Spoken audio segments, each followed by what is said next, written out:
One of the questions that anyone interested in growth, in philosophy, in culture, has to ask themselves as we move into a paradigm with travel and the information age, where anyone who wants it can find over 100,000 books that relate to some aspect of philosophy or well-being, can explore all the different religious sects, subsects and major sects, can visit this guru, that teacher, this way of thought, learn about this technique, try this style of meditation. And the bottom line is there's more information. There are more groups, there are more styles, more languages and traditions than there is time to do justice to all of them, or even half of them, even a third of them. And so the question becomes, how does one work with this plethora of paths to well-being and growth? And I want to cover this because it's something that no one ever explained to me. And I want to begin by looking at the circle, because among the many dimensions and paradigms for understanding all that is, we have geometry. And in geometry, everything starts with the one, with the whole.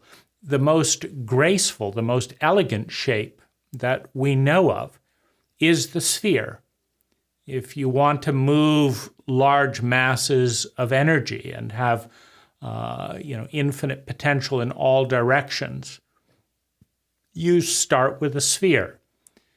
If you want your car to drive smoothly and gracefully, you start with the circle. So it all begins with the circle. In the Christian myth, this is the point before good and evil.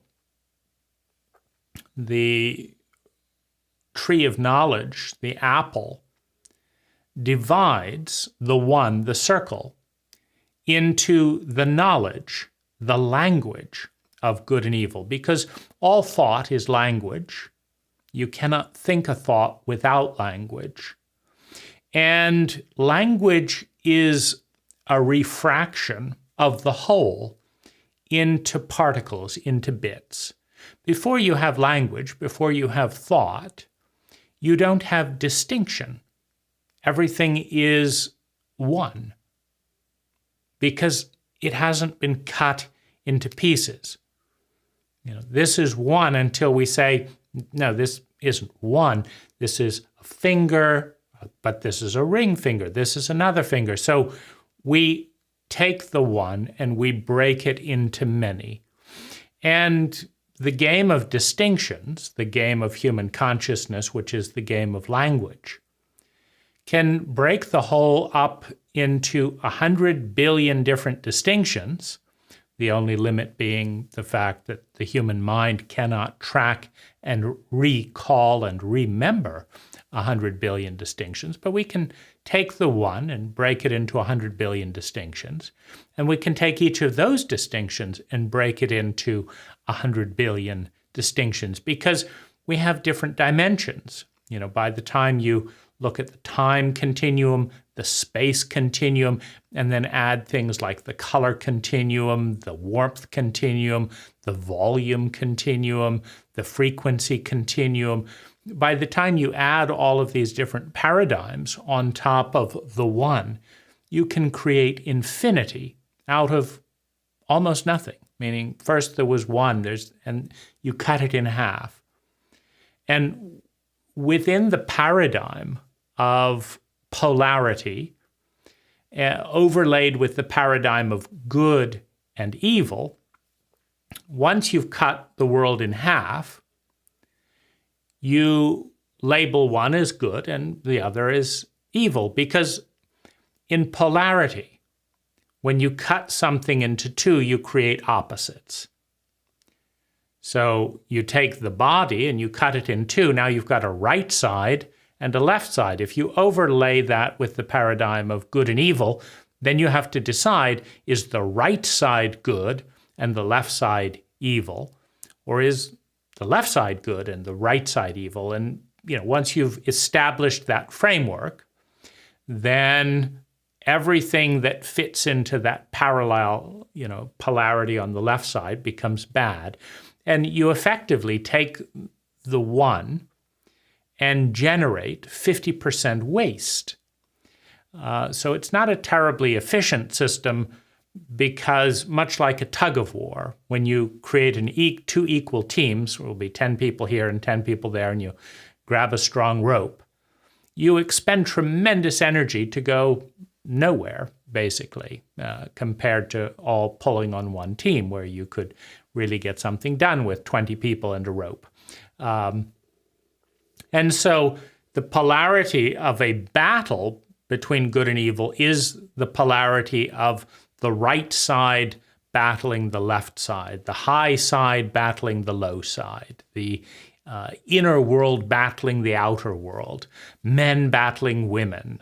You get the picture. You divide, you're either for us or against us. It creates a tremendous amount of friction, and with friction and density, etc., tends to come awareness. So by dividing the world into two and then going to battle one half with the other, you get a lot of awareness, a lot of friction. If you really push, you become aware of every little iota and every muscle, etc. So it's terrific to generate consciousness in a hurry. But the circle can be broken into any number of paradigms and shapes. So you can divide it in half and then pit this half against this half. But that's somewhat arbitrary. That has to do with the lens through which one is viewing. Now, if you take this away, you could also do something like this. Now, this is not necessarily a battle, is it? When you cut in half and put two forces against, you've got a battle. You've got polarity in opposition. Something like this isn't necessarily a battle. It's more like a progression where, having broken the infinite circle into 1, 2, 3, 4, 5 distinctions, you've now got a path to travel the circle, to travel the one within 5 distinctions, within 5 quadrants. Now, why would you reduce the one? Because if you look at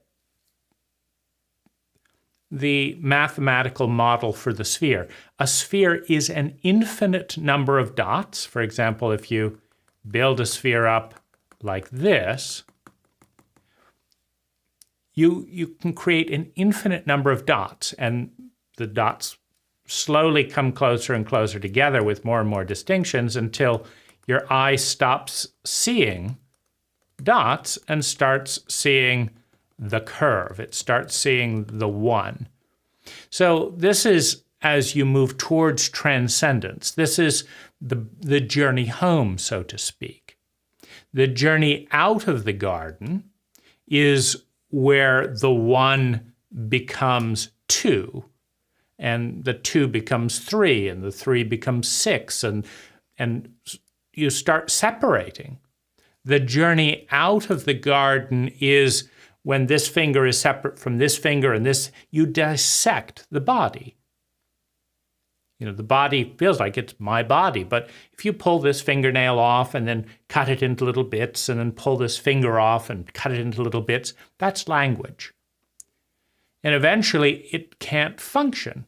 Once you pull, the liver can't function 2 inches away from the kidney, and you pull all the veins out, and now you understand how the one worked before you pulled it apart.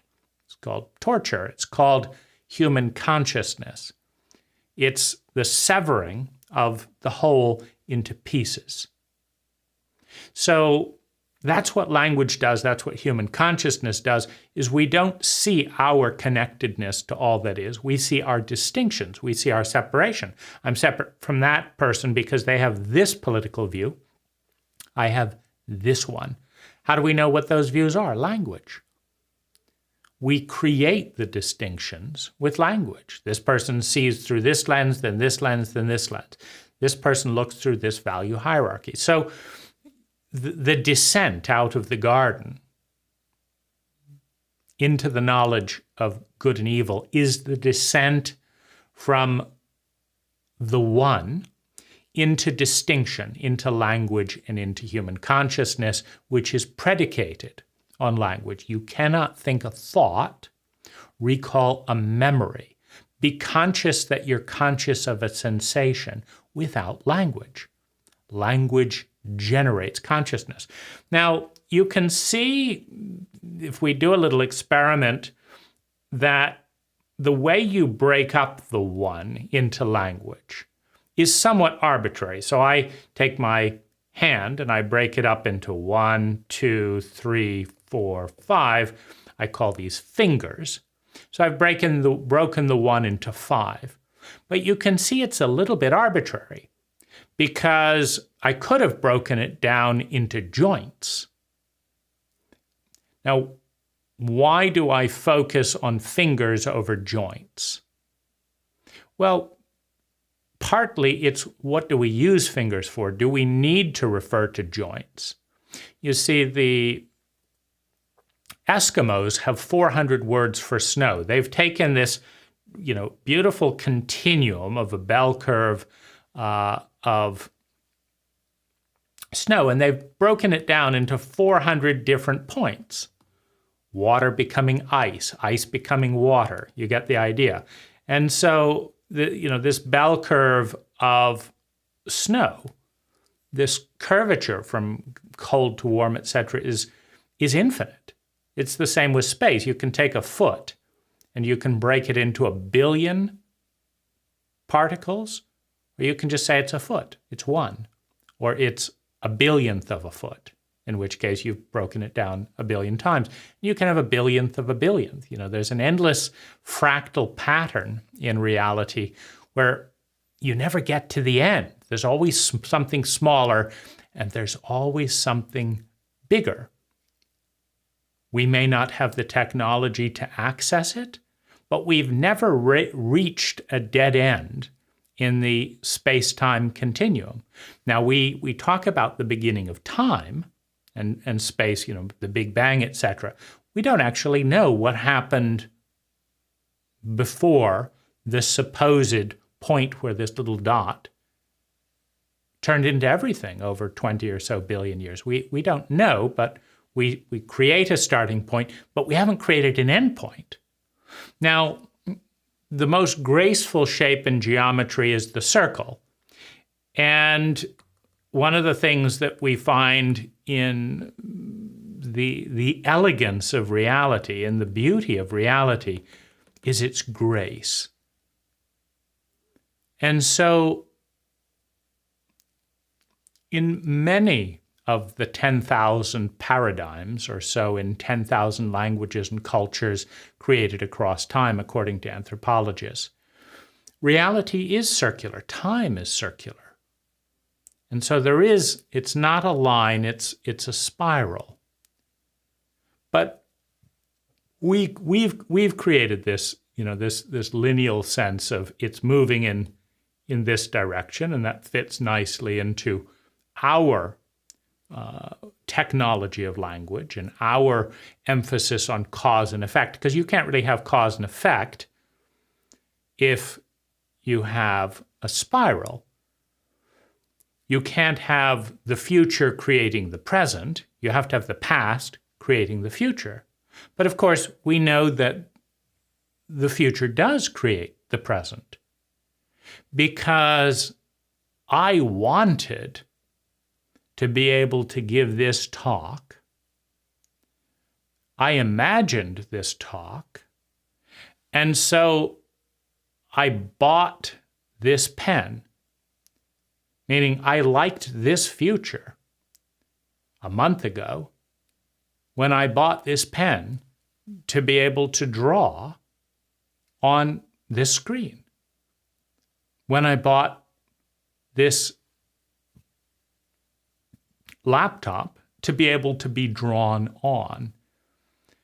So the future, my choosing this future, this reality, led to me doing different things in the past. So the fact, so you can see it's going both ways. The mind is going into the future, then making decisions in the present, which are now the past, which then lead to being able to create this. So mind goes to future. Future goes back to action in what is always the present moment. Then the actions I did in the past enable, they are the foundation for this moment to exist on. And so where do you want to start? Do you want to start with the future that was the motivating principle, or do you want to start with the past, which led to the present? Because we can go deep into the past, because the entire history of the computer industry is held in this dot. If the microchip wasn't invented, this dot doesn't exist. This dot contains the entire history of the microchip and of computing, because someone had to invent the mathematical number system. I think, it became more popular in the 1900s and accelerated technologically, trying to crack German codes. So you could say that the history of World War II is necessary for us to be here today. The invention of metal smithing, this being, some kind of a metal alloy, the invention of metal smithing is held in this moment. Meaning someone dreamed of being able to do something with metal, so the art of metal smithing was developed based on that vision, that dream, that desire in the future. The dream of a future led to actions hundreds of years ago, called the Iron Age. And without the Iron Age, we wouldn't have the metal we have today. But we also wouldn't have the metal, this particular metal, without, any number of other things, be it the invention of shipping containers that lower the cost and standardize shipping. Because if shipping containers weren't standardized some number of decades ago, then it would not be efficient. And if you had to change the clamps on the cranes for different types of containers, number one, if the containers were all different so they couldn't be stacked, number two, and if the odd shapes of erratic objects being shipped meant that there was dead space, the efficiency of shipping would go down by at least 250%. And as a result of that, certain things like cheap styluses would not be cost effective to ship ore over to China in a shipping container, move it from one factory to another in a shipping container, and then ship hundreds of thousands of pens back in a shipping container, because the amount someone, people are not going to pay $300 for a stylus. So it just wouldn't be shipped, which would then make it a monopoly dynamic. And without the global competitiveness of free trade, nationalist industries of all kinds have always bitched and complained that it couldn't be done any cheaper. And it takes, for example, more recently, Tesla has gotten the auto industry off of its ass because, ever since Edison invented the first electric car and then phased it out for Ford's Model T, it has been stated that, gas is better than electric. It's too expensive. The battery isn't there. There's no demand for it. You watch the Who Killed the Electric Car, and you see the stupidity of the auto industry buying or taking back the cars people love and crushing them. And so, the auto industry had too much invested in factories to be interested in whether the public wanted a switch to electric or not. And so it took Tesla to become the biggest auto manufacturing company in the world by shareholder, I don't know if it's shareholder value would be the right term, but the gross amount of the capitalization of the entire company is bigger than Toyota or anything else, because people want quality electric cars. And so, if you didn't have shipping containers that could, efficiently ship stuff around the world, then you'd have this same monopoly framework. It's the government mentality, whereas the government petitions for a monopoly on the sewer system, on the building permits, on whatever. They petition on a monopoly claiming that they're going to do a better job serving the public than any private company. And promptly, once they're given a unilateral monopoly on that field, they cost more money, are more backwards, adopt technology slower than anyone else, and give terrible service because you can't go anywhere else. And so there's so many things tied in with shipping containers. And so, that's the past leading to the present, leading to low-cost computing, leading to, the entirety of YouTube had to be invented before it would make sense to make a video that who knows if anyone will see it. And so, the present is founded on the past, but motivated by the future. So which one is it? Is the future creating the present? Yes. Did the past create the present? Yes. Did the future influence the past? Yes. So how do you want to look at it? We like the linear progression. And what I'm aiming to illustrate with a topic and conversation that could go on for 1,000 hours, meaning I can go into meta and meta upon meta, conversations and conversations about the conversation, and then conversations about the conversation about the conversation. I can go 1,000 deep in meta. And this is the technology of consciousness. You have a conversation, then you have a conversation about the conversation, and one's awareness of the domain expands. Then one has a conversation about the conversation about the conversation, and you have again an exponential expansion in consciousness through the distinctions of language. So these could be 5 fingers, but they could also be, I've never really thought too carefully about joints, but, looks like we've got 3 joints, 1, 2, 3. So I could actually say this is not 5 fingers. This is, 12. And then there only seems to be 2 joints here. So this is 14 joints. It's not a hand. It's not 5 fingers. It's 14 joints. I just need to shift my lens to focus on naming and emphasizing joints over fingers, and suddenly, why doesn't this joint have a finger or have a name?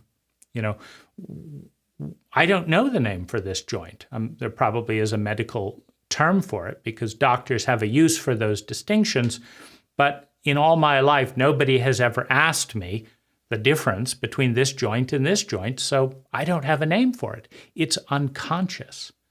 It's unconscious because I don't think about it. I don't think about it because I'm not using the language that would draw my attention. There, I'm not doing that because it doesn't seem terribly relevant. Point this finger, the index finger or the middle finger. I do deal with that. That comes up in my world, and so I have words for it. But where am I heading with this? Because the deeper point is that the one, the whole, the sphere, can be refracted and broken into an infinite number of lines, an infinite number of dots. And simply by moving those dots this way or this way, you get a whole different set of distinctions. So, for example, we've broken the sphere into these 5 shapes here, but if we create a sphere over on this side, we could also break the same sphere into 3 distinctions. Now, these are systems of consciousness. Here's another one. 4 distinctions, right? These are systems of consciousness. Why? Because our brain is not sophisticated enough, is not conscious enough. Our muscle of distinction, of holding complex systems in simultaneous awareness, is not big enough to hold 256 million different color distinctions, which our laptop can. A laptop typically refracts the color spectrum into 256 million colors. Why not more? Why not 1 billion? Why not 1 trillion colors? Well, usually the chipset of the laptop runs out at around that point. But far more importantly, the human eye cannot easily distinguish 100,000 colors. If you show 999,000 blue, and then 200,000 blue, 1,000th of a shade of blue different, it's very difficult for you and I to tell the difference. So if we can't tell the difference, why do we need to spend a lot of time on it is kind of the basic idea. But in truth, the color spectrum is infinite. The space continuum is infinite, meaning it can be cut in an infinite number of ways. And as we zoom in, if we look at things like fractal patterns in a fractal generator, it's this wonderful realization that there's an infinite amount of space in there. As you zoom towards this object, you see more and more of its detail. And then you see objects within objects, etc. And it just goes on endlessly. And that's reality. It goes on endlessly in an endless number of ways. So when we introduce a shape into the circle, what we're determining is the complexity and the simplicity of consciousness through the design of the complexity or the system of the system in geometry. And so in a world of good and evil, it's a pretty black and white paradigm, right? You just take the circle, cut it in half. This is good, this is bad, and Bob's your uncle. Now all you have to decide, having divided all that is into two parts, you've got to decide which half is the good half and which half is the bad half. Now, this is a little bit tricky because, as a scientist will tell you, the one half is interdependent with the other. Let's take the globe, right? We're going to cut it in half, and let's say, whether it's race or countries, we've got the good countries and the bad countries, right? Well, if we're looking at this at a practical physical level, let's say you manage to put a giant wedge right into the center of the Earth, and you divide the Earth into two separate halves. And so now you've got two distinct halves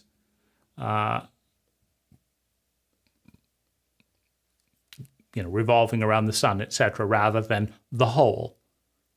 Well, as soon as you divide the whole into two halves, it changes. Take your human body, cut your body in half and say the right side. You want to be on the right side of God, right? So, of course, you'd pick the right side and throw away the left side, the devil, right? So, how does your body function? Take your next breath after you've just severed your body in half.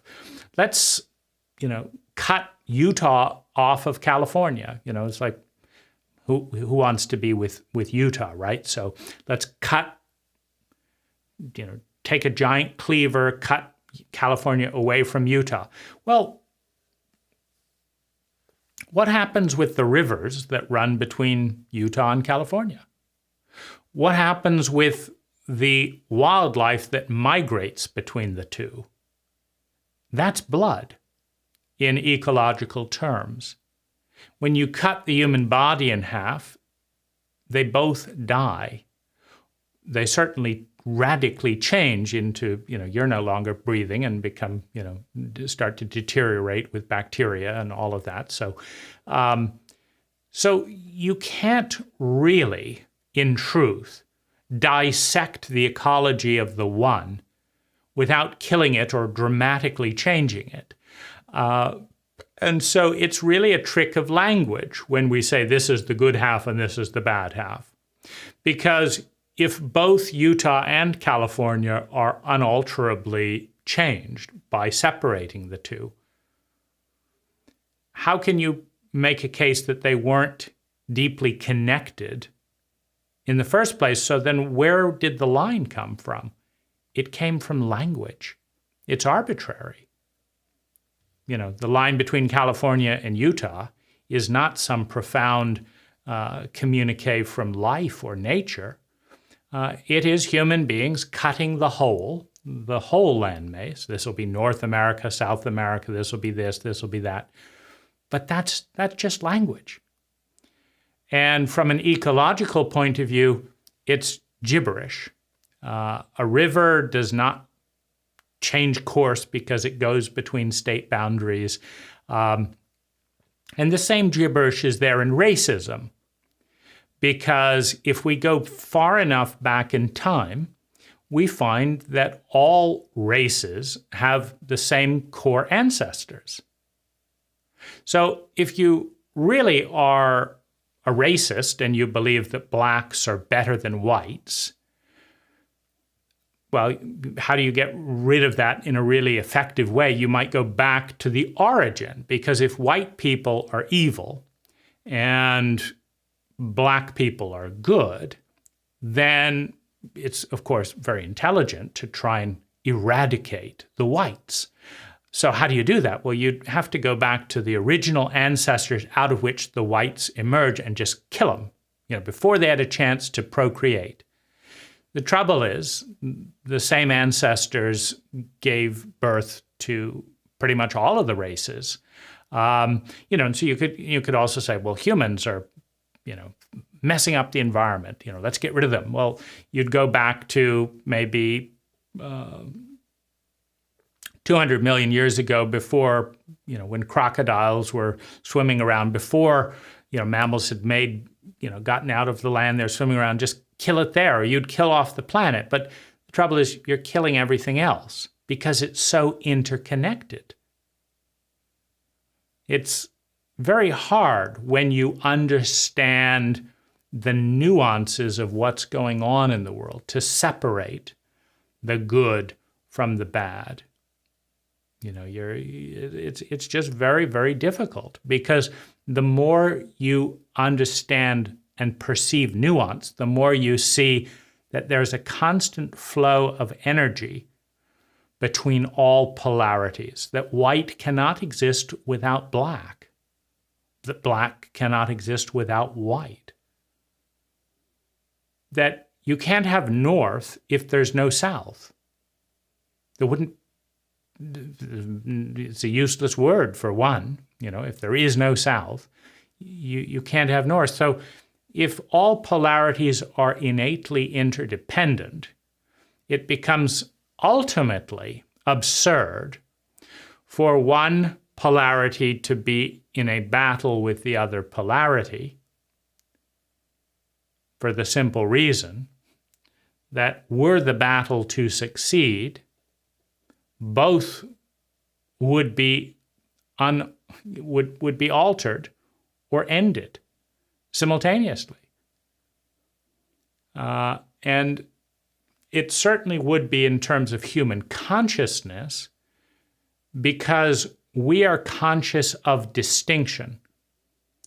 The moment there was no more black, we will cease to be aware of white. Even if it's all that is, it will just be an unconscious dimension. Because what draws our attention to white is the black. And so, this is a big game, in other words. It's a game of consciousness. Now, usually, in the evolution of human consciousness, we start off with polarity, the knowledge of good and evil. That's where we cut everything that exists into two parts, and then elevate this part and blame or sublimate this part. So we start off with polarity, and so adolescents tend to be very black and white. Who's the good guy? Who's the bad guy? An adolescent will love a cowboys and Indians or cowboy and robber movie. They're the good guys. Get them. And it's so lovely to imagine that there are innately good things and innately bad things, because it's very pleasing, because then you just have to decide who the good ones are, and then you know what to attack, and you kill the bad and you help the good, and it's very nice and it's very simple. And so teenagers are simpler in their paradigms and thinkers than people with a lot more experience, and so they tend to be more black and white. The more knowledge you have, the more you tend to move from a distinction pattern, like this, over to a distinction pattern over here, where we have 5. But it's not long before you turn the 5 into 10, where you add another overlay.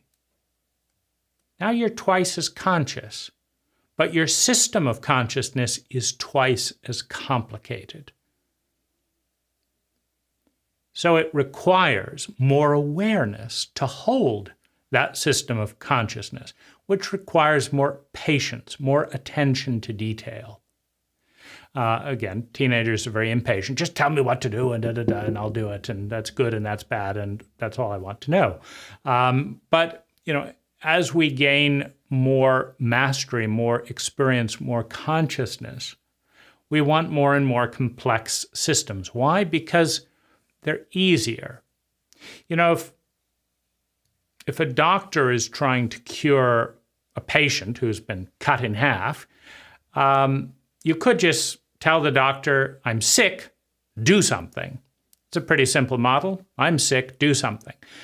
However, it's not very useful for the doctor. the doctor is going to want to transfer your model of reality, I don't feel good, I felt good yesterday, now I don't feel good, into their more complex model of reality. Why? Because it's more graceful and efficient. The doctor could just say, okay, jump in a hot bath, and if you're dead, fine, that's my cure. And this unfortunately happens with certain specialists. I do acupuncture. You have a broken leg, I do acupuncture. You have a brain tumor, I do acupuncture. You have depression, I do acupuncture. And so one size fits all. But that's not as graceful as saying, there are 1,000 different modalities. Each show statistical correlation to being able to influence the system in this way versus that way. And so what we want to do is identify what's going on specifically. I don't care, of course you feel bad, but is it in your hand? No. Is it in your wrist? Yes. Okay, so your wrist feels bad. Now, does it feel bad when you go back? Yes. Does it feel bad when you go forward? No. Okay. So, and is it on both arms? No, it's the left arm. Okay, so your left wrist feels bad when it goes back like this. Now let's look at the continuum.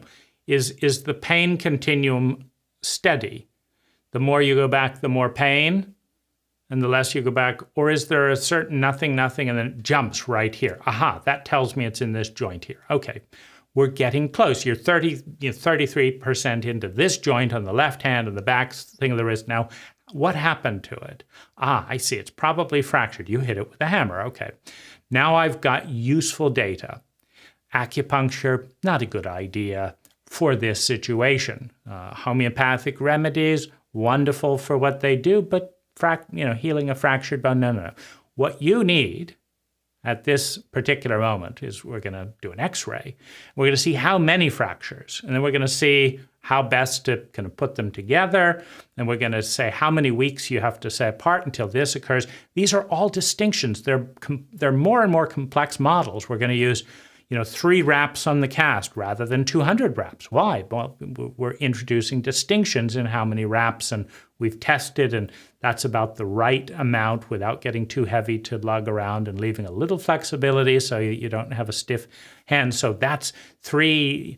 You're creating more and more consciousness, more and more complexity, and complexity leads to grace. Now, going back to these things over here. Imagine your car had these as wheels, half a wheel, basically. A half moon was your car wheel. Be very smooth on one side of the curve. It would go boom, boom. It would be incredibly violent to drive 70 miles an hour with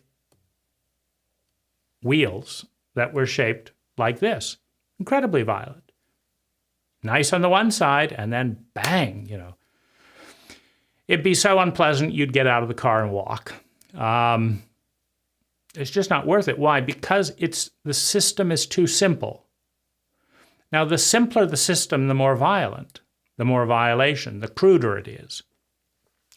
Now, if you took this system and you made a square, so you take out so if you had square wheels right here, it's way less violent than the 180 turn, right? And it's violent equally. If you got up to maybe 70 miles an hour, the car might not fall down between each of these points. It would be a pretty bumpy ride, but, up at high speeds, you might be able to manage square wheels. It's certainly way nicer than 180. And let's introduce an 8-sided wheel. Suddenly, the violence of the drive is reduced by 50%. Then you take a 16th, you go around again, get smoother and smoother. In other words, the more complex and symmetrical your system, the more grace and energy efficient the system is. And this is true with systems of culture, systems of manufacturing, systems of consciousness. The more complex the system, symmetrically and evenly applied, the more graceful the system. And of course, we come back to the most graceful shape in the universe, which is the sphere. The sphere is the nexus of masculine and feminine. It's an infinite number of lines, and it's an infinite number of planes. It's an infinite number of dots, an infinite number of planes, an infinite number of lines. And it's one. It is the paradox of masculine and feminine in one shape. A computer generates the sphere with an infinite number of dots, masculine, the point, the isolated unit, and an infinite number of lines, masculine, points, individual units. So you have infinite complexity, but you also have one in the same shape. It's what makes it so beautiful. It makes it so paradoxical. It's why the sphere is so common in nature. Why is the Earth a sphere? Why is the Sun a sphere? Why? Why are there so many curves? Why are our wheels a sphere? Why is the moon a sphere? Why is a sphere so popular? It's incredibly graceful. It's incredibly efficient. And it embodies that paradox. Now, there have been 10,000 cults in human history, according to anthropologists, and each have had their own language, their own mythology. Now, every cult invents a story that explains the true complexity of all that is without going into all the details. Now, the true complexity of all that is too big, is too distinct, has too many distinctions for human consciousness to grasp it. I mean, the true story of all that is the story of the evolution of every subatomic particle since the Big Bang. We cannot, in a lifetime, count the number, meaning there are so many subatomic particles in the multiverse in one moment of one multiverse that to count how many subatomic particles there are in one moment of time takes more than a lifetime to say the number. So obviously, all that is won't fit into human consciousness, because if you're dead before you get 1/10 down the number readout of one number of all that is, you're too small. Your consciousness is too small to see all that is, let alone track the evolutionary pattern and relational dynamics of every subatomic particle as it went from the Big Bang to the present moment on to infinity. We're just apes. Our brain is too small to handle the equation. So what do? You create a crude metaphor. That's all language is it is a crude metaphor at a scale that a human mind can relate to. And having divided all that is into the crude metaphor of language, the symbol of reality, we actually think that that is reality. We think that a table is a table because we applied the word table to it. We don't begin to grasp the complexity of a table with the human mind. I mean, a table in its relational dynamics at the subatomic level is too big for a lifetime of human consciousness to grasp. A table is too big for us to fully understand. So we limit ourselves to a few very cursory elements of when we say table. We say, I get it, I understand. What do we mean? What do we get? We get that it's flat. We get that, which is an idea. It's not perfectly flat. If you look at the atoms and stuff, it's bumpy as hell, but it's flat enough for us, right? So we get that it's a flat, and we get that it's about so big, And that's enough for us, for the function of a table.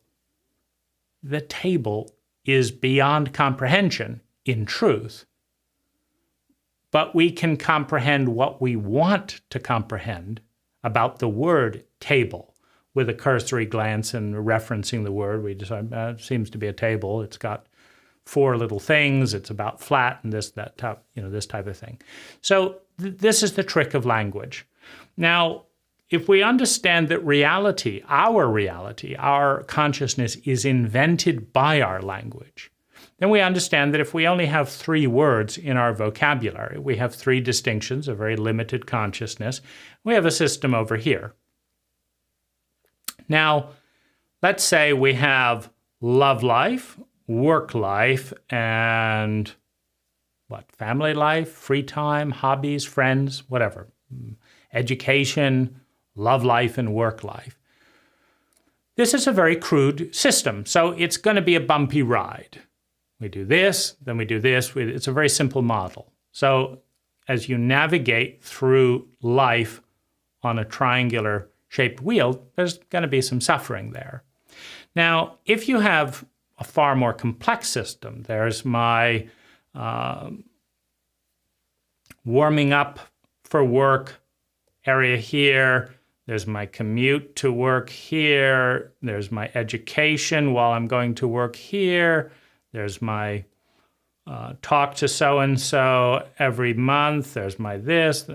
When you introduce a very complex model, you're going to have a little bit more grace, you're going to have a little bit more flow. There's not just one road and we're all going north. This one's going here, this one's going here. The more complexity, the more flow, the more grace there is. Now, this is all coming back to kind of the purpose of this presentation. How do you know whether you should believe the Hindus, that there are 9 levels of dying here and 13 levels of the Kama Sutra here, and there's 280 different lifetimes over here, and that's all under the Hindi package. I'm just making this stuff up. But, you understand that every single cult in the history of humanity has refracted the cosmology of consciousness and the worldview into many, many diverse and interesting forms. Now, they're all wrong. Every word is a lie because every word doesn't capture the full picture. It's a lie of omission. It omits the fact that everything is connected to everything scientifically. I mean, we don't get this because we're looking at the world through language and distinction. But if the universe didn't exist, this nail, this fingernail, couldn't exist. That's a strong connection between the fingernail and the universe. But it's also true that if the fingernail didn't exist, the universe couldn't exist. Now, how is that possible? Well, if you look mathematically at possibility fields are a requirement for probability fields, which are possibility fields squared. As you go from a lighter density to a heavier density. Then you have actuality, which is probability squared. So if you don't have a possibility field, you can't have a probability field. If you don't have a probability field, you can't have an actual field. Now, can you delete one possibility out of a possibility field and have the mathematical equation of that possibility field function?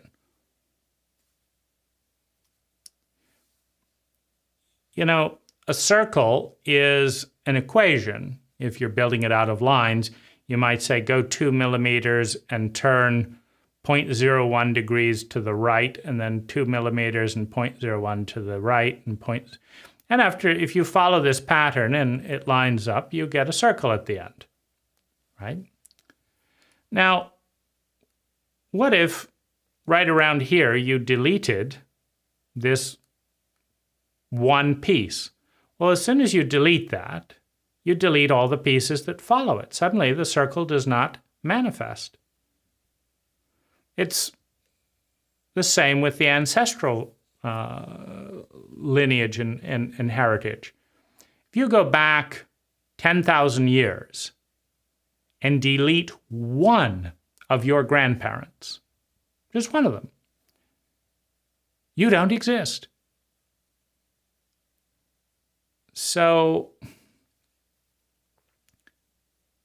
how is it that you could delete this fingernail from the possibility field and still have the possibility field intact? Now, if the possibility field isn't intact, the probability field isn't intact either, because probability is possibility squared. And if the probability field isn't intact, the actuality field, the densest form of reality, isn't intact either. If you take one possibility out of the equation, the rest of it doesn't exist. Now, you're a possibility. Now, if you don't believe that you're possible, then how are you actual? If you take yourself out of the possibility field, if you do not exist as a possibility, the entire universe ceases to exist as a possibility. Because these geometric and mathematical frameworks are interconnected, just like an accounting framework. You can't have a bookkeeper do a 3,000 point equation, equals, minus, divided by, plus. You can't have 3,000 numbers and then equals 262 and then go back up here and delete this one and still get to 362. You lose the outcome if you delete or alter any one of the variables of an equation. And there is no mathematician who can substantiate the illusion of language by holding up, by showing that something's actually separate. Because we've already seen that this hand is linked to the first ancestor, that the first ancestor is linked to the animals that climbed out of the water, that the animals that climbed out of the water are linked to the water, that the water is linked to gravity, and gravity is present as an equation throughout all that we know of all of the universe. It is a variable: negative gravity, high gravity, low gravity, zero gravity. It exists, and you can't change the constant. You can't change the mathematical formula for gravity over in Pluto and not affect how your finger pulls to the ground.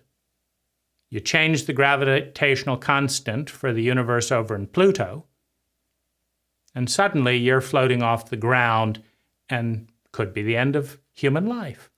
So we are interconnected, in fact, but the lens and the blinders of language, which become the lens and blinders of consciousness, pretend that we are not. They pretend that we have nothing to do with one another. That's none of my business. Of course it's your business. You don't think it's your business that your neighbor is raping his daughter? These memes ripple out into all of our realities. You don't think it's your business that your neighbor is poisoning their groundwater, which happens to run over into your groundwater? So we have cult norms and cult memes. No one tells me what to do. Gravity sure does. It's not my concern. I didn't do it. We all participate in reality by causing it or allowing it. And the majority of often silent and passive witnesses hold the most power in the dynamic of the perpetrator, the victim, and the witness. The witness, as a culture, holds the most power. In an initiation and response, and the witness, again, the cult, the culture, holds the most power. Everything is mathematically interconnected. Every single thing. Everything out of my mouth can trace its way back to the origins of time in the multiverse. Pretty strong connection, pretty strong links. Blinders cut in part with language, where we feel completely disconnected from ourselves, from each other, from our ecology, from other cultures, from other planets, from all that is. We feel completely disconnected because the lens through which we view obscures the innate mathematical connection that connects every moment with every other moment, every point in space with every other point in space, every gravitational equation here with every gravitational equation everywhere else in the universe, every color that's this color here with every other place that ever has or will have that color. We can't possibly escape the endless dimensions of enfolded connection that are all around us. It is a cult magic trick through the illusion of language that pulls the world apart into the knowledge, i.e. the language, all knowledge is language, into the knowledge of good and evil, and the illusion of separation between the two. Now, let's look at pros and cons of working towards what? A philosophy, a metaphor for using to navigate the world. Now, let's say that you want to drive your car. Now, a good metric for intelligence and success in transportation would be how many revolutions of the wheel occur with the least amount of energy. Because every single time your wheel goes round and wound and round and round, we measure fuel efficiency. And we call it, a smart car, an intelligent car, etc., if it gets 40 miles to 1 gallon of energy, rather than 2 miles to 1 gallon of energy, rather than 3 feet for a gallon of energy. So we're aspiring towards grace, which is another word for efficiency. If we have to struggle endlessly and get out and refill the gas tank every 3 feet, it's not very graceful. Whereas you fill up and you drive, off into the distance with no worry and thought of time, that's much more graceful. And if the wheels are circular and smooth, a nice suspension, it's even more graceful. The pothole goes down, but the car takes a gentler curve by compensating. So we feel more graceful on the inside. Now, that's the evolution of consciousness towards symmetry and towards grace. Now, reality in so many ways is circular. You can think of, so many analogies that bring this truth up. You can decide to be dogmatic and extreme and fly east. I'm going to fly east because east is right, which means west is bad. Well, if you fly east, just pure straight east for enough time, you eventually fly over the same bit of ground coming from the west. If you try to be totally selfish, you eventually become totally selfless, because it's very selfish to be around happy people. If you can be totally selfish, why shouldn't everyone be happy just for your amusement? Why shouldn't every place in the world be beautiful? Why shouldn't every place be abundant? Why shouldn't there be high-speed transportation and instant this and great technology everywhere so that you can go anywhere you want and be surrounded by abundant, happy people? Why? Because it's good for you. It just so happens that pure selfishness is the exact same end position as pure selflessness. What we really don't like is the crudeness of short-sightedness, the crudeness of expediency that is neither selfish nor selfless. It's not good for you in the long run, not good for the ecology that hosts you, it's not good for anyone else. But that's crude, that's simple selfishness. It's not pure selfishness. Pure selfishness includes a massive possibility field of highly functioning, everyone has to be a wizard to be totally selfish so that they can help you do all the things your imagination might conjure and want to do. If you're really selfish, everyone is highly talented, empathic, interested in helping you, which means they have to have already met their own needs, which means you need an intelligent cult that's empathic, which means everyone experiences the abundance. So you keep pursuing true selfishness and you become the most selfless person around.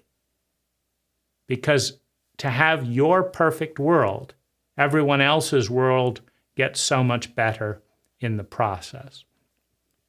It's not selfish to wish that half the world is in misery, because now if you go to half the world, you will be surrounded by misery. It's pretty clear.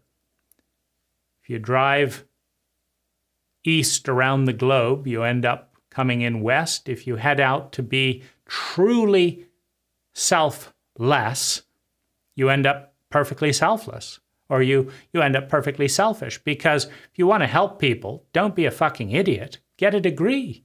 Learn to do something good. Well, if you learn to do something good, does your life improve as well? If you want to really help someone and help evolve something, be healthy so your body can do more stuff for other people. Do you enjoy having a great, healthy body? You see, true selfishness, true selflessness, they're the same. It's the mediocrity of poorly thought out equations that we all abhor, whether it's poorly thought out selfishness or poorly thought out selflessness. They're neither selfish or selfless. They're just mediocre. They're annoying. And so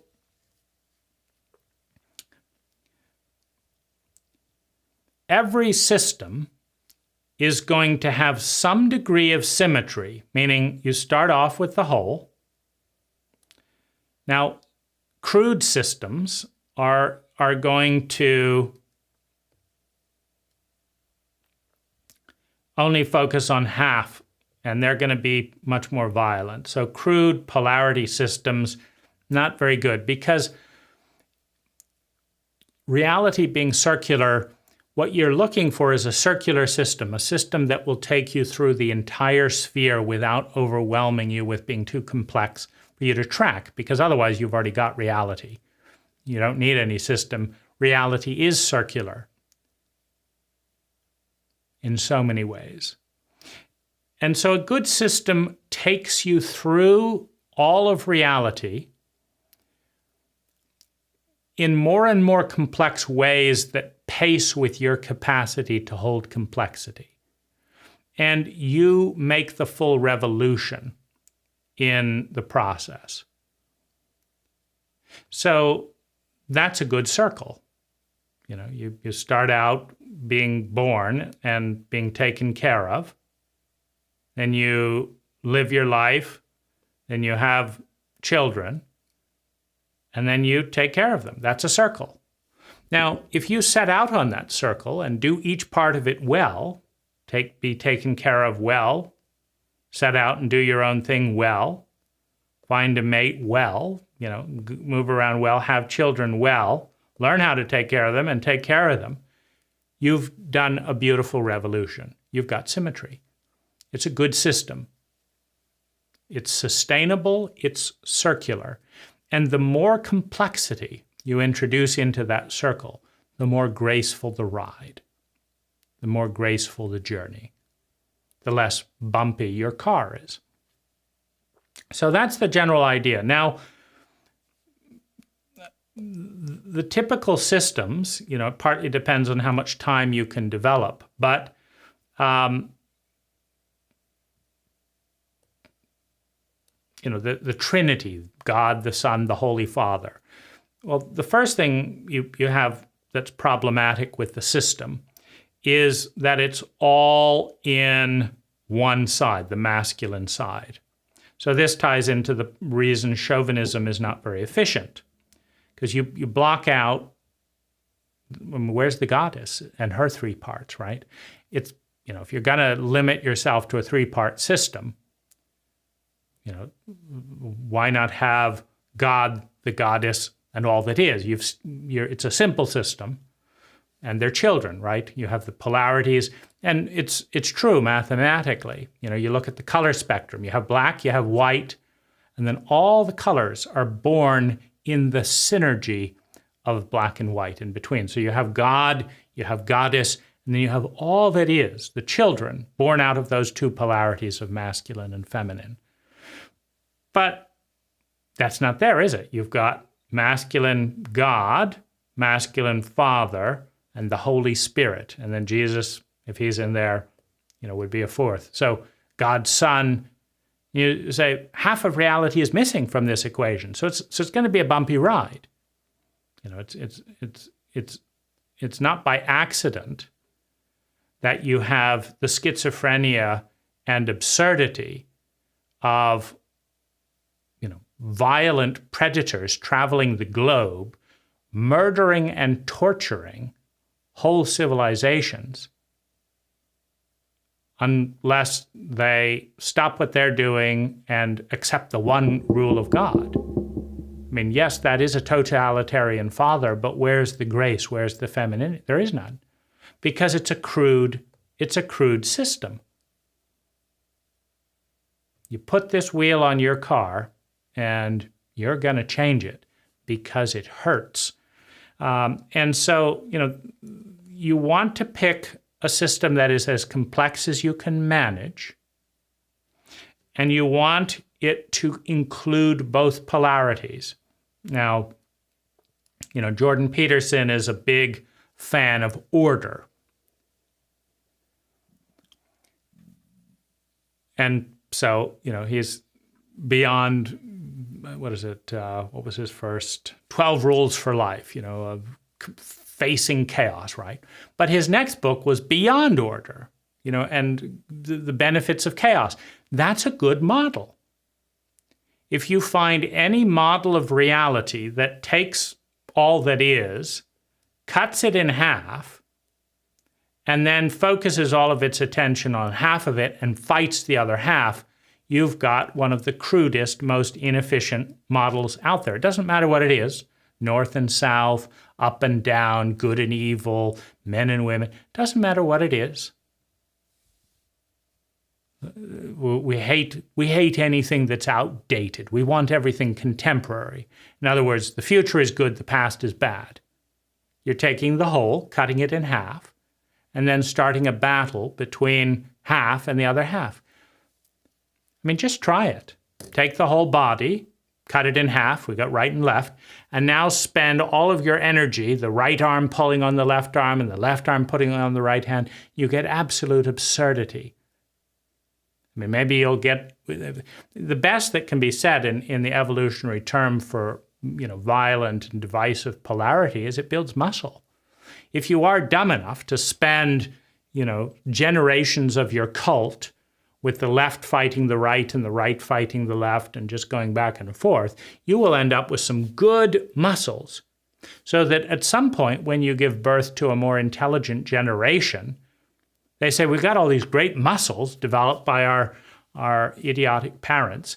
Let's use them for something intelligent and collaborate and enough with this, right against left and, whether it's politics or anything else. You spend all this energy, the Democrats attacking the Republicans attacking the Democrat, and we can't let them get ahead in this. Very little gets done, of course, because you have polarity without understanding the role for each of them. Now, this is a problem with chauvinism. Chauvinism is the essence of, bigotry, etc., because chauvinism takes the whole, splits it into half, and says, this is us, and this is the good stuff, and all this stuff over here that we're intimately connected with, right?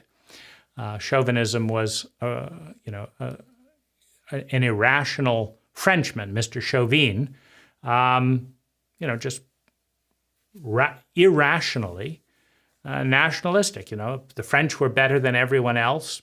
Why? Because I said so. I mean, we don't need to look at data.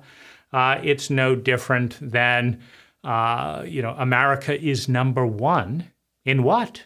In obesity and lack of parent leaves, during traumatizing their children, in invading other countries. What is America number one at? Well, let's not think about that. We're just better than everyone else. You end up with, a very awkward wheel to drive on. It's going to be unpleasant for you and everyone else until you embrace the whole, a bigger picture. Now, it doesn't matter that much which model you use. Now, you can look at languages of very similar, technology around this. You have Spanish words for hand. They're different. They'll work fine. Learn Spanish. Speak Spanish. It's no problem. The problem comes with systems of consciousness and dogma that are not symmetrical and are not complex enough to hold, to hold the things you want to be conscious and aware of. So, should you blend Buddhism and Sufism and Allah said this and Jesus said this and it's all one and create a soup? Well, there's a couple of things that can happen with this fusion. Should you add Mexican food and Indian food, etc.? So on the positive side, what you get is depth perception. Now, depth perception is the phenomena of looking at reality from two different lenses. They're called eyes. Two different lenses from slightly different angles. So if I look at you with this eye, I see a little bit more of this side of your head. And I switch here and I see a little bit more of this side of your head and a little bit less of here. Now, the combination, the juxtaposition, the tension between two visions leads to depth perception. I get a bigger, more rounded picture of your head by synthesizing two perspectives. So, when Sufism says this and Buddhism says this and Christianity says this, part of the problem, well, let's look at the benefit. The benefit is you get more depth perception. Here's your object you're looking at. This one sees a little bit more over here. This one sees a little bit more over here. You see a little bit more of the picture. Now, the problem with all of the major religions coming out of a highly chauvinistic age is they're all male. Buddha was male. Muhammad was male. Surprise, surprise, Jesus was male. Because in a chauvinistic cult where you deify masculinity, it wouldn't make sense. You could see a beautiful goddess, but you would see something inferior. through your lens of chauvinism. So, the greatest, if you look through a chauvinistic lens, if you're a male chauvinist, the greatest is going to be male. If you're a female chauvinist, then anything feminine is going to be better. It's the lens that you look through. However, it's problematic. So you've got beneficial, there are scholars and people who greatly enjoy. Joseph Campbell did a terrific job synthesizing core themes of mythology. So Campbell would be an example of a good synthesizer, a good chef. I love fusion cooking, and I might mix a little bit of Mexican, a little bit of Indian, and a little bit of Italian. I might do an Italian salad with a Mexican taco and an Indian samosa, right? Good. Distinct. You're not blending them all up into a horrible mash. You got two, and you think, oh, that's good. And then what would be the dessert? Maybe an Italian dessert, right? Ice cream, Italian, right? So let's do this, and that's terrific. I want a little buffalo mozzarella from Buffalo, a really stiff Americano and some cantaloupe. Good fusion, right? So when you're truth searching, when you're exploring the world for languages and metaphors and ways to see things, everything does ultimately, if it's a halfway decent path, point in the same direction. If it doesn't take you towards embodied reality, it's not a very useful path. It's more likely, someone got lost and invented something. But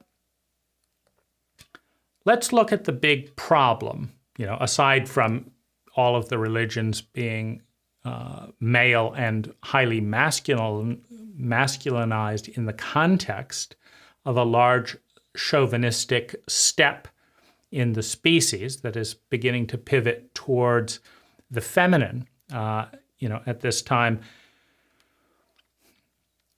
The problem is shallowness, because if you go through too many, different things and just go in a little bit, you may not get enough of a pattern, because it may take, 30 hours of study before you get this line established and you see the progression from here up to here in Hinduism. And then it may take another 30 hours to see how certain aspects of Christianity take you in a similar direction. If you're just, a nice little ditty here, a little sentence popped across my computer screen there, and love all things, you may not get the pattern that comes from doing something deeply. So you may not see the transcendent object that's beyond words. Now, this is part of the circle in and out of language. So the circle into language is you take the whole, and that's unconscious. The totality of all that is unconscious. You divide it into black and white. Now you've got polarity, you've got consciousness, then you divide it into north and south, and you divide it into here. You get more and more and more and more and more and more and more complex. Now, eventually, you get so many dots in your model of reality, so many cuts and distinctions in language, that you begin to intuitively realize the pattern that they're in. You realize that this is not just 20,000 dots, it's a sphere. And that aha moment is taking you into the unconsciousness through complexity. So you come out of the unconscious complexity of all that is, in which every single thing is innately interconnected. And you wound the psyche. You wound the self. You cut. You scatter the pieces of all that is into 13 different lands. You take the one and break it into so many pieces that you cannot see the one. You feel lost in the chaos that you've created with consciousness, that you've generated with language. And so you're trying to come, so now you're lost. You're lost in distinction. This piece is separate from this piece. I feel cut off from my parents because I think this and they think this. I feel cut off from the earth because I have this and this and this. My body is numb because I'm lost in the chaos and the overwhelming knife of language that I can't see the pattern. I want to know what the plan is. I want to see, but all I see is all this noise, all these different things, and I feel separate from all of it. Now, as you go deeper and deeper into consciousness and language, the spheres begin to emerge again. This pattern begins to take place. And you get up to the edge, you develop more and more sophisticated models. You have more and more consciousness. You develop more and more complex ways until you reach the ineffable. The ineffable is what is too big to contain in words. But words can point towards the ineffable. Mythology, religion, psychedelics, dance, the beauty of a moment, a wordless grace, they're all pointing to an ineffable object that is too complex to fit into human consciousness. It's called the DMT flash of the psyche. It's too big to be held in words, but for a moment you remember that you once knew what it was. Then you come back into words that can't hold it, back into your consciousness that can't hold it, and you lose it, but you know it was there. There was a time, before language, before space. There was a time when the transcendent object that transcends what? The distinction of language. The struggle of the knowledge of good and evil. There was a time. There was a place before time, before place, when that transcendent object emerged. And I remember that there was a time when I knew what it was like to be one with all that is. And I can't see it through language. I can't see it through words. I can't see it through time. But I remember the feeling of boundless unity, of a lens before language that recognized the ineffable, the oneness, with a consciousness that was 1 trillion times more one and 1 trillion times more distinct than language allows me to perceive. And I remember that by sublimating the conscious mind, by sublimating the default mode network, and all paths point there. Just hopefully, they're not all chauvinistic paths, viewed through a chauvinistic mindset, because then it's going to be a bumpy ride. So all paths point there. If you're someone like Joseph Campbell, who spends a lifetime understanding the unique ways with depth and has deep appreciation and love for each of the lines that point towards the ineffable, the transcendent object, then each thread adds richness, and the object becomes clearer as you go around the circle and see it from so many more angles. However, most of us not being Campbell, what's the pros and cons of dallying, of dabbling in a little bit of this, a little bit of this, a little bit of this? Well, one of the problems is you don't get to see the circle in any one path. You don't get to see the circle in any one path. And so you can do what are essentially the first step of 100 different paths and never see the last step and come full circle. And then you're deprived the journey, the depth of the circle. So you want to go on at least one journey that takes you full circle. Let's look at an emotional journey. A complete emotional path will take you through joy, ecstasy, sadness, jealousy, bitterness, hate, loneliness, pain, fear, hope, despair, beauty, ecstasy, wonder, generosity. It's a color wheel, right?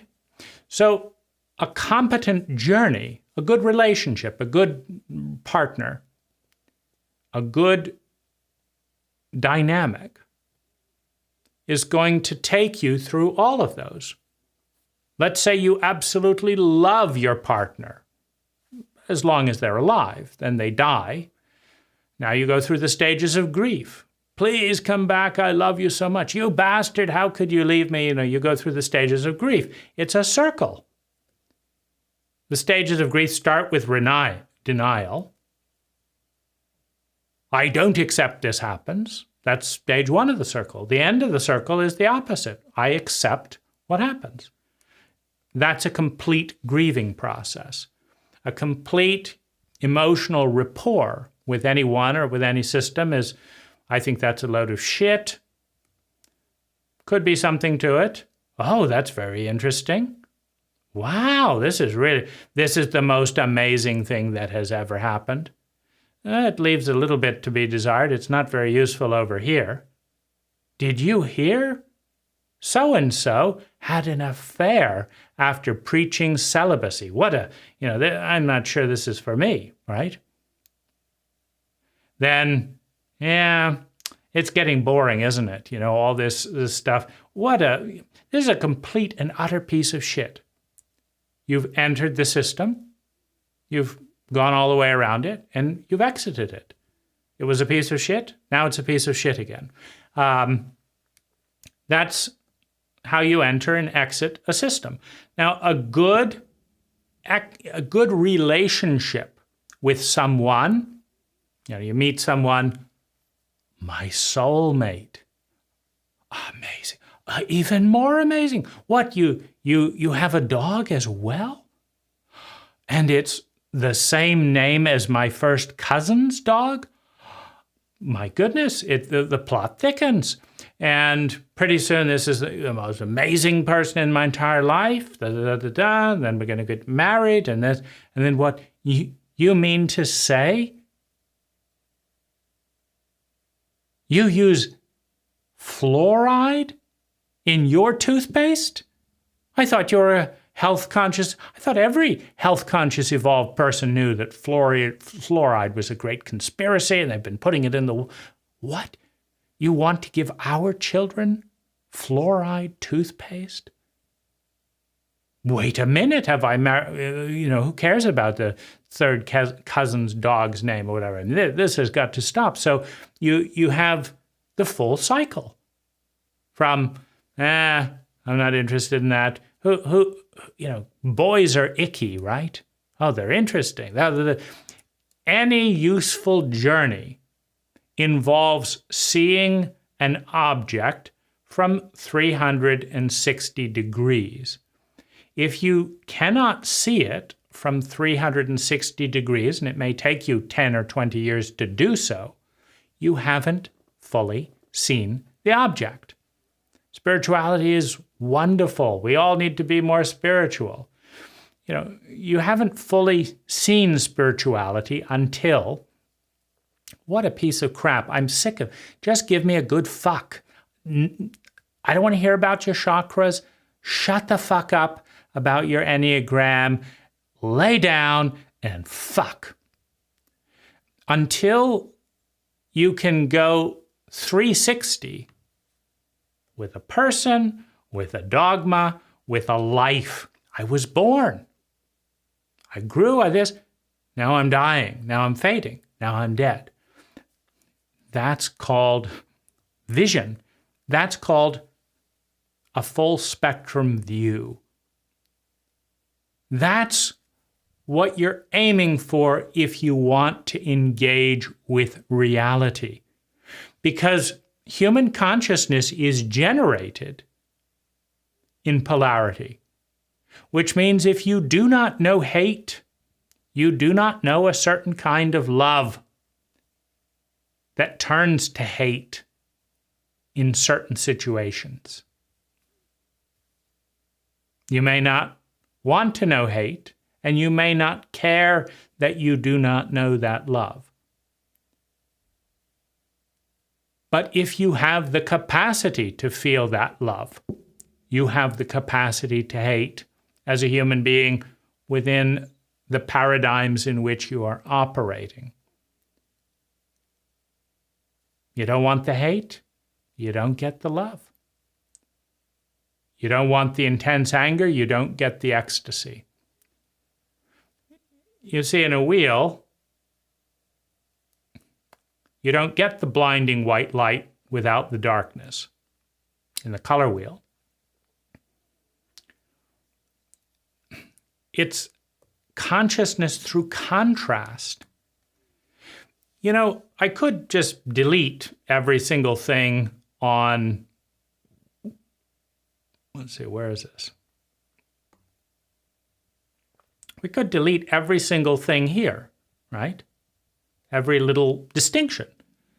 But are you conscious with nothing there?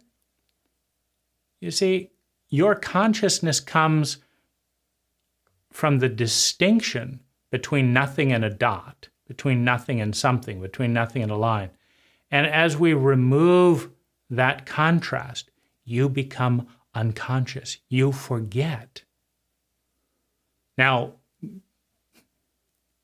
if the screen goes entirely blank,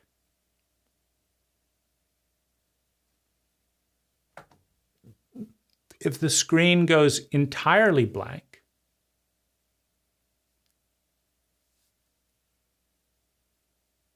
and there's no sound, there's no words, well, then there's no thought. There's no awareness. You need contrast.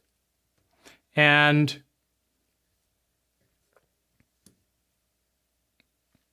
that's our version of reality, polarity, duality, contrast. So, a good system will do two things over time. It will be complex enough that it's not too bumpy a ride, but not so complex that you just can't keep track of it. If someone gives you a model of reality that by the time you've read 2,000 pages of it, you've forgotten what was in the first page, it's too complex for you. Start with something simple, go from this is good, this is bad, to this is more like this is more like, go to something with 5 distinctions. And your consciousness will expand. So go from the simple to the complex without getting overwhelmed, number 1. Number 2, look for symmetry. Stay away from models of reality that are unidirectional.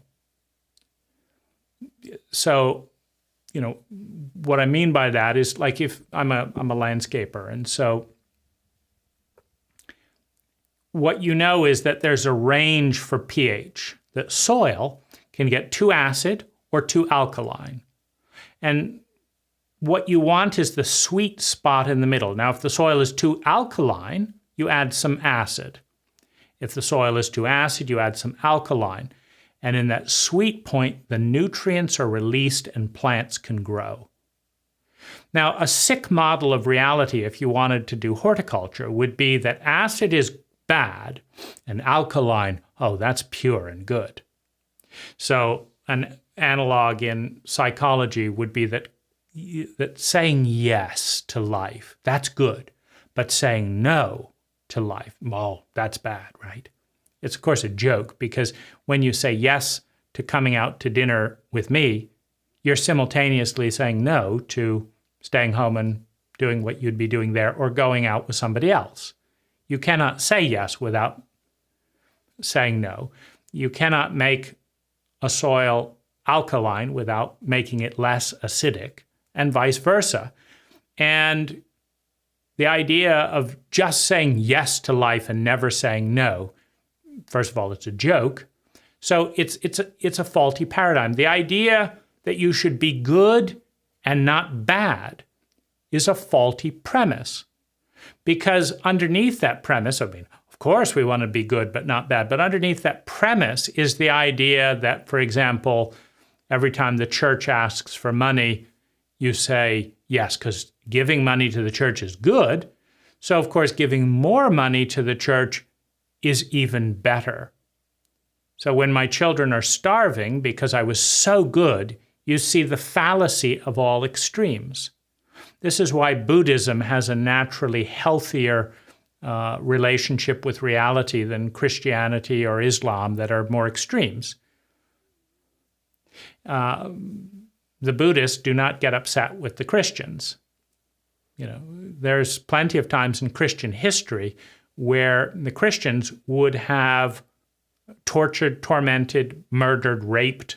I mean, it's stunning when you look at some of the interactions between, the Spanish Crusaders and Christians with, very warm, healthy tribes, some of them more maternal in their leadership and hospitality and style. But there's only room for one. The Christian God, the dogmatic gods and structures are jealous. It's either or. That's a sick system. It's just too bumpy on a geometric level. So you want a system that helps you understand that extremes in any direction are ultimately harmful. Saying yes to everyone who asks for money is harmful, and saying no to everyone who asks for money is harmful. Discernment and balance generally creates flow. Saying no to everyone who wants to have sex with you, generally harmful. Saying yes to everyone who wants to have sex with you, generally harmful. Eating an endless amount of salt, toxic. Having no salt, toxic. You want a system that is circular and that is complex enough for you to deal with. That's one thing. You want the possibility to grow into more and more complexity. That's another thing. You want space for other truths and other models, but you want to get to know one person. I mean, this is the beauty of marriage. If you have a good marriage, you get to know all of the sides of one person, which are all the sides in yourself. It's one of the most wonderful things, about being married to my wife is there are all these traits and qualities that were incredibly irritating, I have to admit, that I thought had nothing to do with me. And the longer I spent with her and my reactions and had distance and closeness, the more I understood that the reason we were together was that we were different parts of the same person, meaning there were buried and suppressed parts of me that were not buried and suppressed in her, and that there were buried and suppressed parts of her that were not buried and suppressed in me, and that through relating to her, I was relating to certain parts that I didn't really know that well in myself, and vice versa. And once I understood and really got this, I started looking at my wife as a doorway. Like, what can you show me that I don't know about myself? And so that's a good direction for a relationship, because if you're having sex with, a different person every night, you're not going to notice that 4-year pattern. So you want some long enough, healthy enough, conscious enough relationships that you can start realizing these wonderful things that are only visible over time with perspective. Now, another dynamic emerged in a year I spent in polyamorous relationships. That just means you have more than one partner and everybody knows about it. Well, when I had 8 lovers in a week,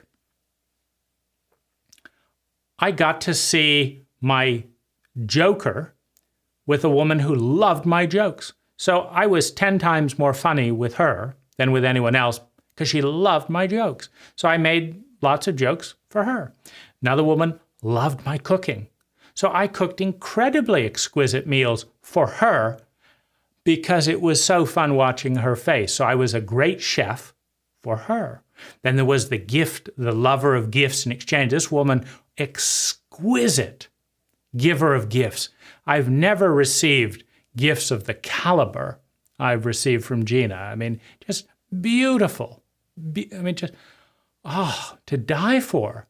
One card from Gina, my goodness, blows everything out of the water. So you get the picture that when you split the one into many, you get specialization at a more exquisite level. And you can play to that extreme because you can't do that if you're with one person every single day.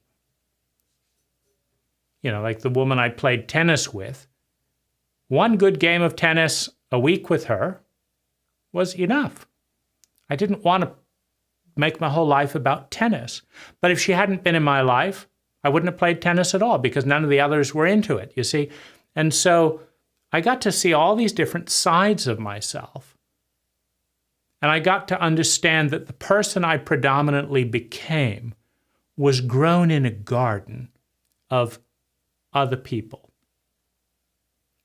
That what they smiled at, what they laughed at, what they said, hey, have sex with me at, I did more of that with them. So I got to see my probability field. I could be all of these people, but I was this way with so-and-so, and this way with so-and-so, this way with so. I became a different actual field with each person. So that's the beauty of community. That's the beauty of diversity. And why not both? Why not spend a year or two in open relationship? Why not spend 10 years in a deep, committed, monogamous marriage so that you don't miss any of these things? Why not both? So the problem comes when you get in these black and whites. Everyone should be bisexual. Everyone should be heterosexual. So it's a similar dynamic. Why not both? A time more open to more exploration, etc., and then notice who you want, where you want to dive in. And because there's a tension between specialization and excellence, which go together, which take time and practice, the 1 or 10,000 hour theory, and variety and diversity. And you're looking for the balance that is right for you, that is right for your partner. Now, not to get too into all the politics around that, you want a system that is complex enough to stretch your consciousness, that is symmetrical enough that it is not an extremist, more is always better. More, one bowl of ice cream may be exquisite. 10 bowls is not better. Your body knows that. You need to develop languages that know that. You want to go full circle.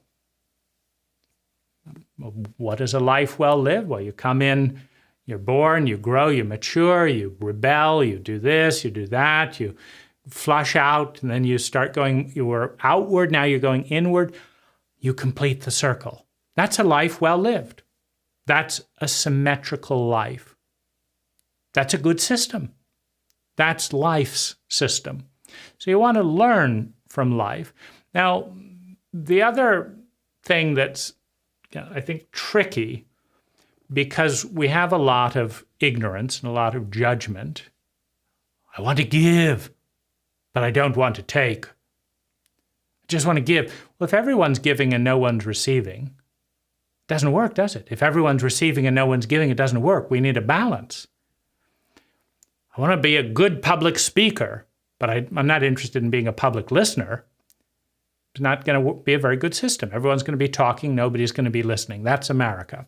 So you need to go through the circle. And if you will draw a circle around anything that you're working with, a career, a relationship, a lifespan, a philosophy, create a circle and look, does that system of consciousness and language and distinctions take you through all of yourself full circle? Does it take you through hope and despair? Does it take you through love and grief? Does it take you through courage and fear? Does it take you through delight and misery? You will become more conscious. You will see the object with more depth. Now, admittedly, you can hang out more to the degree you have talent and interest in the funner areas. And you can move the distinction field up a little bit from pleasure to more pleasure. But you still need that distinction framework. And if you've never failed, if you've never worked your ass off, there are things you will not appreciate about success. Doesn't mean that struggling and working hard is always ideal. If you've never felt tremendous ease and been gifted something, you may not appreciate the contrast between that and earning it for yourself. So this is all leading up to how to work with 10x Living and, working with me and these ideas. You want to pick the best main kind of dominant pattern that you can find. You want to spend enough time, you want to make sure it's symmetrical and complex and relatively efficient, which ties into symmetry and complexity. You want to give that time and work it. Don't just surf around a little bit of this, a little bit of that, a little bit of this, and don't do any of it. The other really big problem with surfing and fusion is a good diet, will have bitterness and sweetness. But if you sample too many things, you can stay with your own bias. For example, some people are determined they never want to feel angry. And so they'll look at something that Allah said that makes them feel good and sounds positive, and that's fine. But they won't look at what Allah said that might make them angry, right? They'll look at what Jesus said that's good and positive and hopeful, but they won't look and have a quote on their wall of Jesus throwing the money changers out and knocking tables, because I don't want to be an angry person. Well, throwing tables down and telling everyone to get lost sounds like an angry person. You're not letting that in. So if you have a bias, a misconception that's been programmed in about what's good and what's bad, that's irrational, that's dogmatic, that's only half of the equation, you can gather and move around and never end up forgiving, because every time you get close to that area you don't want to deal with, you just switch to another school. There's another teacher. Let's go listen to him. Oh, he's talking about let's go over here. And so you can stay afraid of death your entire life. You just, when you get near the end of a relationship, you suddenly leave so that you don't have to face that fear. You leave this and you leave that. You change the subject every time it gets near grief, every time it gets near sadness, so that you control a taboo that has been formed culturally or otherwise. And then you dance around it your entire life, going through 200 systems, but never passing through that terrain. You're missing out on the richness of life. And so you want to ideally go through a system with enough depth to be intimate, to be embodied and engaged and really get it and understand it. And you go through all periods of it, number one. Number two, you want to go in from a place of falling in love and attachment and thinking this is the best system ever, and it becomes your whole life. And then you want to see the flaws in the system. I used to be so interested, that was such a fresh idea. Oh, that's boring. Why is he always talking about that? You want to go through the waxing and the waning of your relationship with a system and with a person. And with your own identity, hopefully. I mean, you thought it was so cool to do this and always buy more of this and do this and that. And it's like, is that all I do? Buy things, And you want to get tired. That's how evolution occurs. You want to get into something, develop it fully, and then find reasons to get out of it. And then maybe in the future, get into it again, then do another revolution with it. That's a healthy relationship with a system of consciousness. It will liberate you from a person you put up on a pedestal. It'll also take you through the full stretch, the full revolution of who you are and who you can be, so that you become more and more conscious and appreciative of each point on the journey.